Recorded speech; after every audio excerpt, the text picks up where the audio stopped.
amma laka hatab fi diha hablum min basad. Orang tua mana yang tak bahagia jika anak-anaknya sudah sempurna melakukan gerakan sholat, bahkan melafalkan bacaan sholat dengan baik.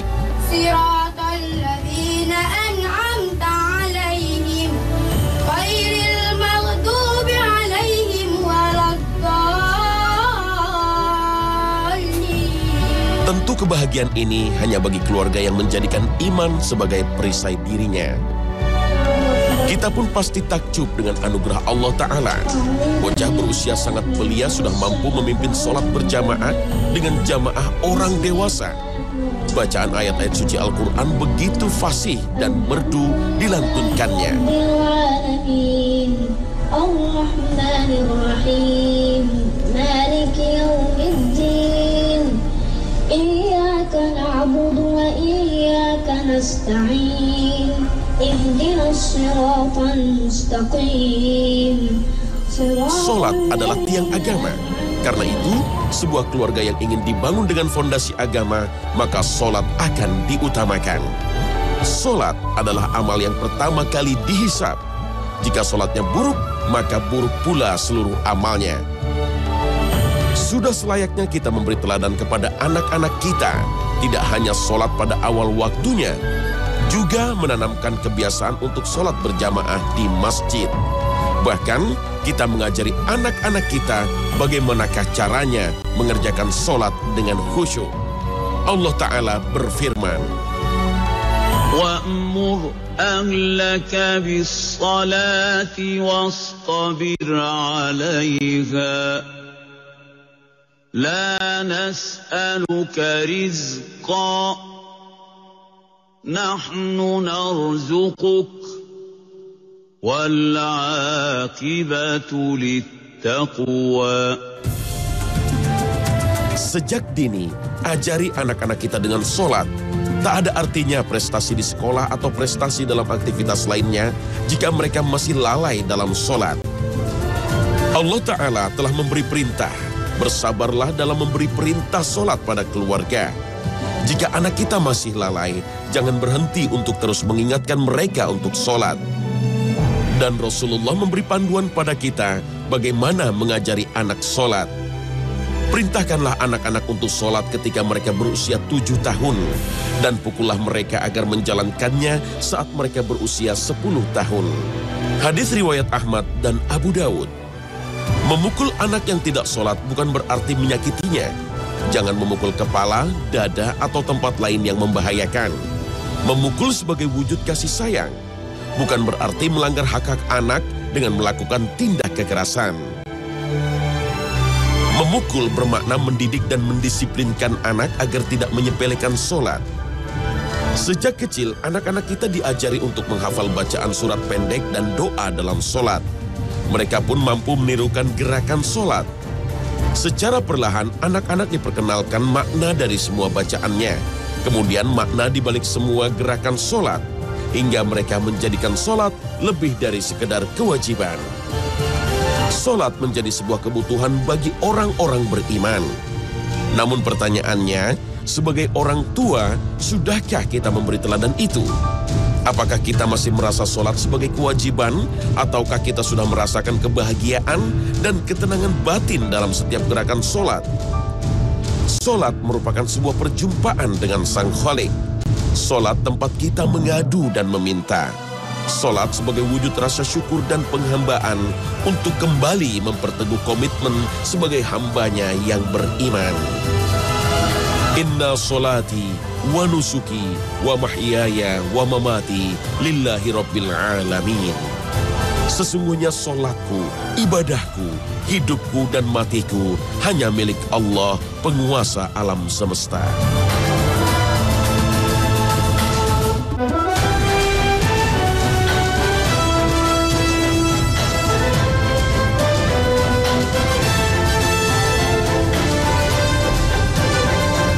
Assalamualaikum warahmatullahi wabarakatuh. Selamat pagi pemirsa Trans 7.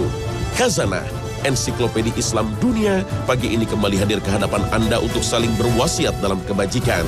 Semoga kita senantiasa dalam rahmat dan taufik-Nya. Jika semua ibadah disampaikan kepada Nabi Muhammad melalui malaikat Jibril, tidak demikian dengan solat. Khusus perintah solat, Rasulullah berjumpa langsung dengan Allah Azza wa Jalla dalam peristiwa Isra Mi'raj. Ibadah lain seperti zakat atau haji jika tidak punya kemampuan, boleh ditinggalkan. Begitu pula jika sakit, puasa Ramadan boleh diganti pada hari lain. Tapi tidak demikian dengan solat. Solatlah meskipun sakit. Solatlah sesuai dengan kemampuannya sambil berbaring, jikalau tidak mampu berdiri.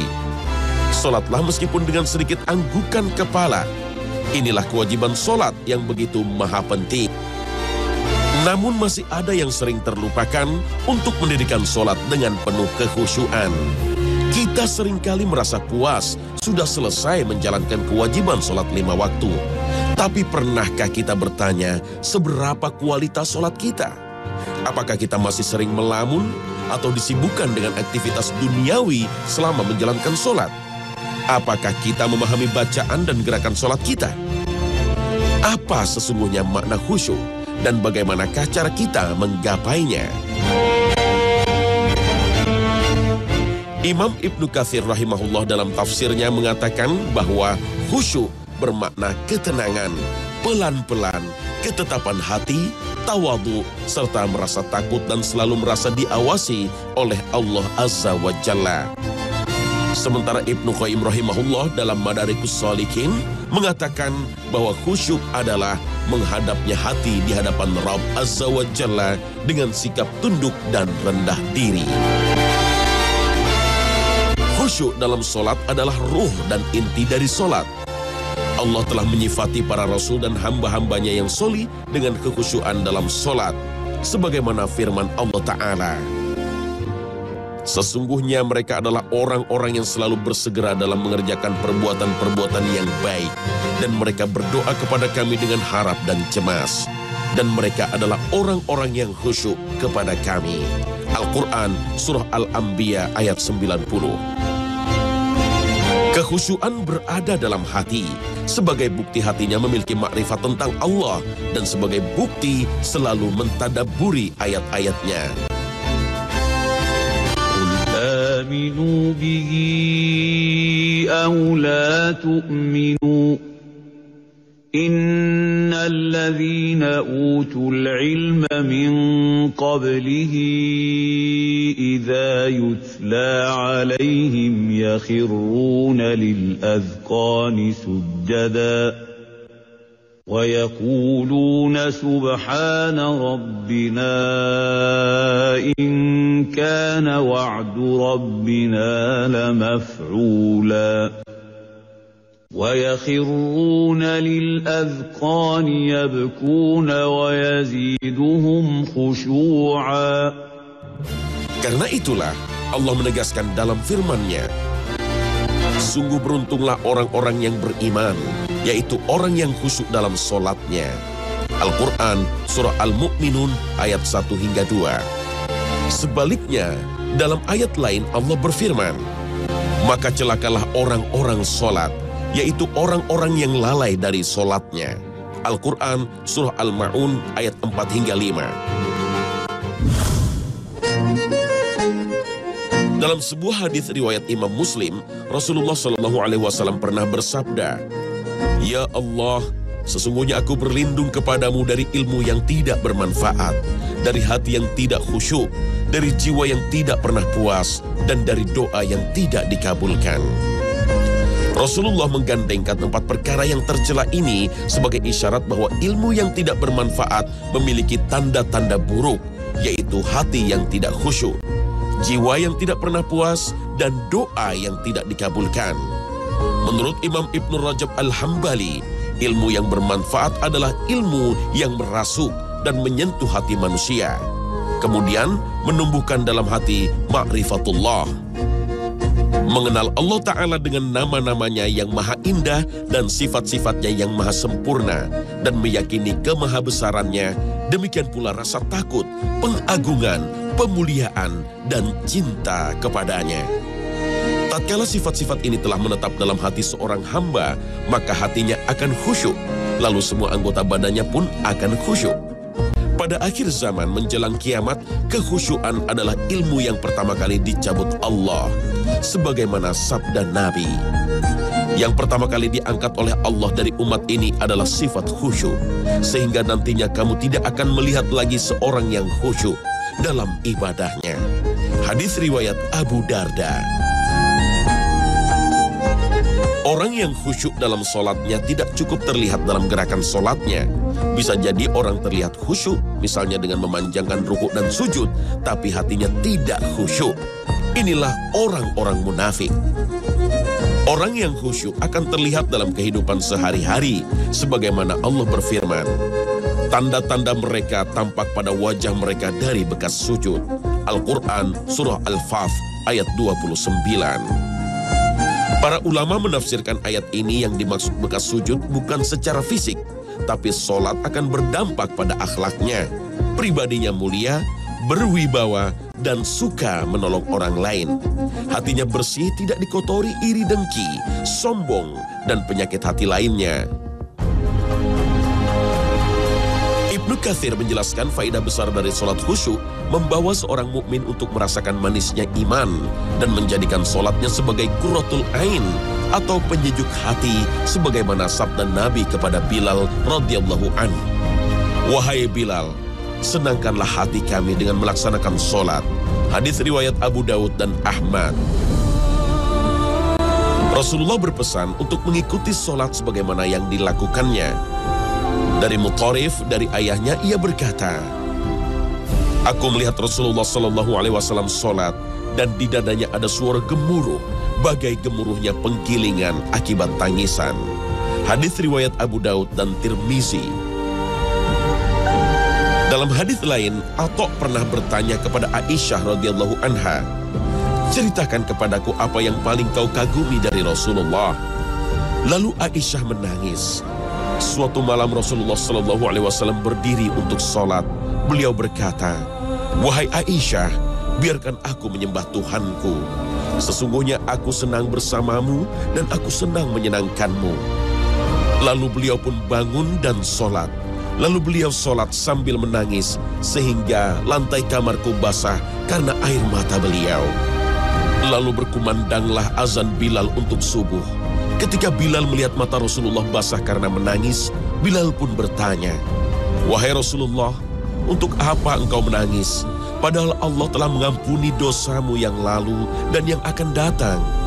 Rasul menjawab, wahai Bilal, aku lebih suka untuk menjadi hamba yang banyak bersyukur. Malam ini diturunkan kepadaku ayat yang rugilah orang yang membacanya dan tidak menghayatinya, yaitu ayat Ali Imran 190 hingga 194. Hadis riwayat Ibnu Hibban. Setelah Rasulullah, tentulah para sahabat yang lebih khusyuk dalam sholatnya. Seperti diriwayatkan Imam Ahmad dari Mujahid, Abdullah bin Zubair ketika sholat seolah-olah ia sebatang kayu karena khusyuknya. Sementara Umar bin Khattab seolah-olah ia tercekik saat membacakan salah satu ayat dalam sholatnya, hingga orang mengiranya tengah sakit. Ali bin Abi Thalib ketika waktu sholat tiba, ia begitu terguncang dan wajahnya pucat. Ada yang bertanya, ada apa dengan dirimu wahai Amirul Mukminin? Ia menjawab, karena waktu amanah telah datang. Amanah yang disampaikan kepada langit, bumi, dan gunung. Mereka tidak sanggup memikulnya, dan aku sanggup.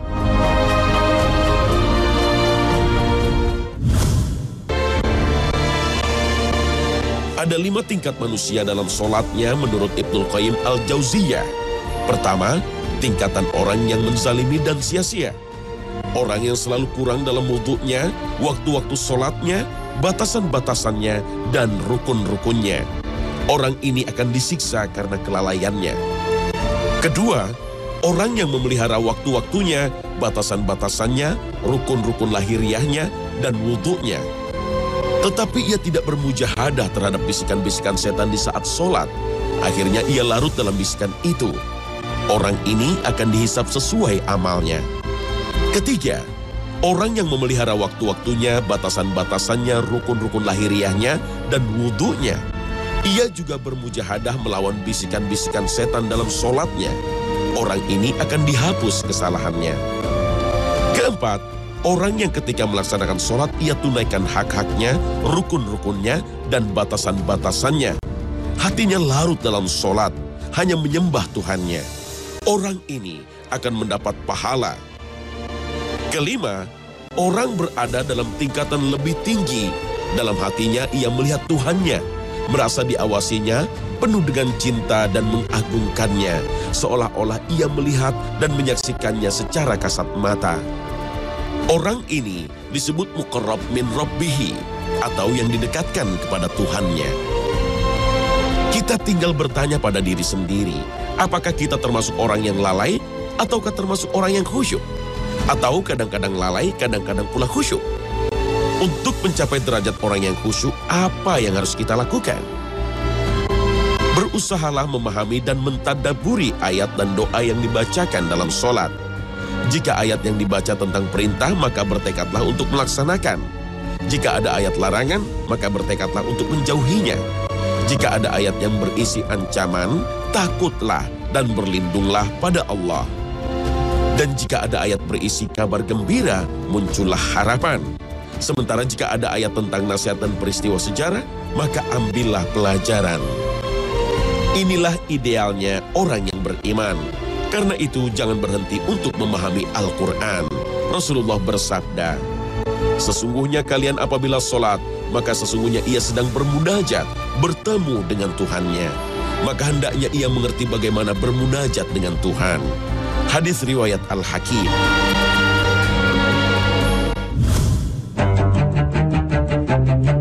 Untuk meraih kekhusyuan dalam sholat, kita harus persiapkan kondisi lahiriah, yaitu memperhatikan dan menunggu waktu-waktu sholat dan berwudu sebelum datangnya waktu sholat. Sebagaimana sabda Rasulullah, barang siapa berwudu dengan baik kemudian keluar untuk tujuan sholat, maka orang itu berada dalam sholat selama ia bertujuan menuju sholat. Setiap satu langkahnya ditulis kebaikan dan langkah lainnya dihapus kesalahan. Hadis riwayat Imam Malik. Dalam hadis lain Rasulullah bersabda, tidaklah seorang muslim yang mendapatkan waktu sholat wajib lalu dia memperbagus wudunya, kekhusyuannya dan rukuknya, melainkan sholat itu menjadi kafarah, penghapus bagi dosa yang telah lalu selama dia tidak melakukan dosa besar. Dan itu adalah sepanjang masa. Hadis riwayat Muslim. Jika berangkat ke masjid jangan tergesa-gesa, bacakan doa dan berzikirlah. Lalu ketika memasuki masjid, jangan lupa membaca sholawat dan doa, sebagaimana yang diajarkan oleh Rasulullah. Dalam sebuah hadis riwayat Abu Dawud, apabila seseorang di antara kamu masuk ke dalam masjid, maka hendaklah ia membaca salam kepadaku. Sesudah itu hendaklah ia membaca, Allahumma ftahli abwaba rahmatik. Wahai Tuhanku, bukalah untukku segala pintu rahmatmu.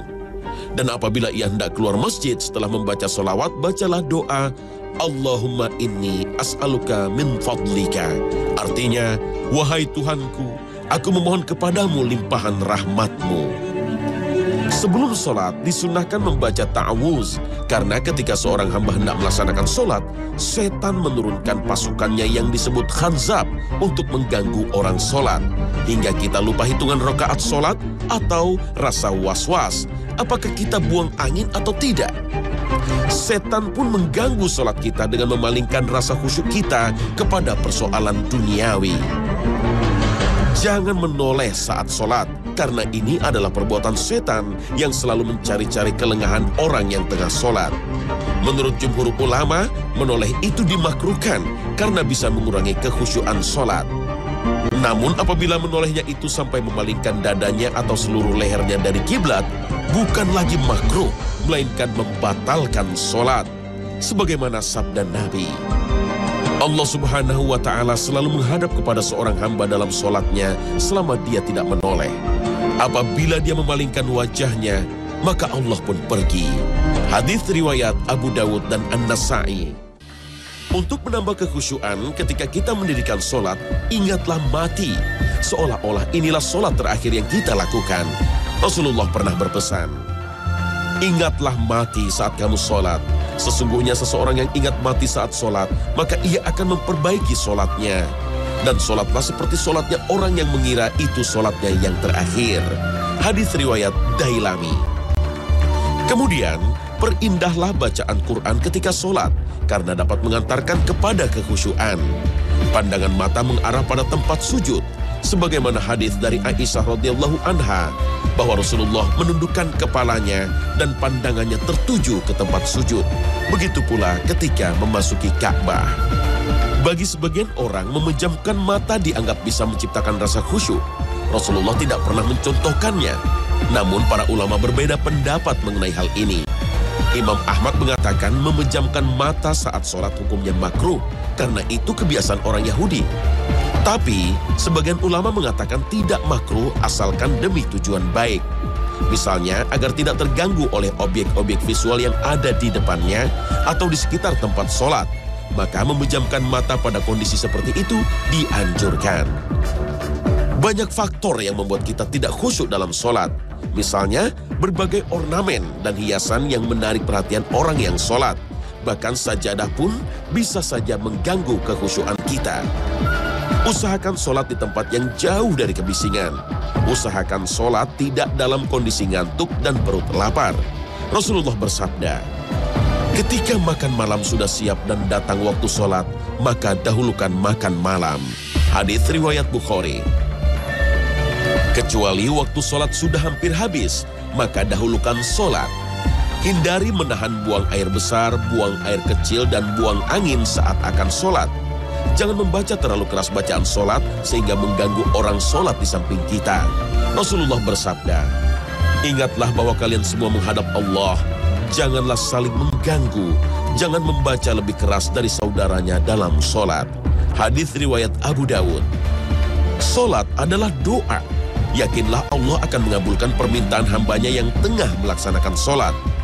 Dalam sebuah hadis qudsi, Rasulullah bersabda, Allah subhanahu wa ta'ala berfirman, aku membagi sholatku dengan hambaku menjadi 2 bagian, dan bagi hambaku setiap apa yang dia minta. Jika hambaku mengucapkan Alhamdulillahi Rabbil Alamin, Allah subhanahu wa ta'ala berfirman, hambaku telah menyanjungku. Jika ia mengucapkan Maliki Yaumiddin, Allah subhanahu wa ta'ala berfirman, hambaku telah memuliakan dan mengagungkanku. Hadis riwayat Muslim. Inilah berbagai keutamaan sholat yang sering umat manusia lalaikan. Maka ajarilah anak-anak kita dengan sholat yang khusyuk, untuk membekali masa depan mereka dengan ibadah yang baik. Dan kita pun bisa lebih meningkatkan derajat khusyuk kita terhadap sholat sampai maut benar-benar di hadapan.